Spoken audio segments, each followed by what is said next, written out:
Dengan bulanan RM2,000 ke bawah je, korang boleh dapat rumah yang cantik macam ni, unblock view.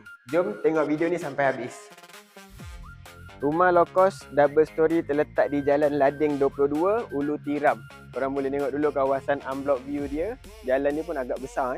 Pagar kita dah ganti baru. Rumah dia dah fully renovated. Parking boleh muat 1 biji kereta. Awning kita dah tarik sampai sini.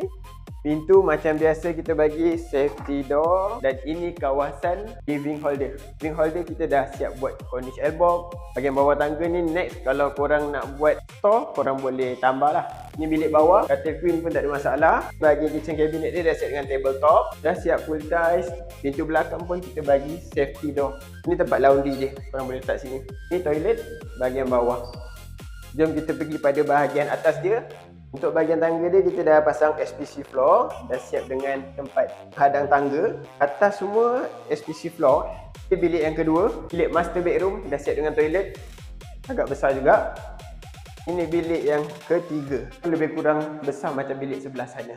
Untuk status rumah ni, international lot, freehold. Keluasan 14, dia punya lebar kali 55. Harga dia RM385,000 sahaja. Kalau korang berminat, boleh roger-roger. Ciao.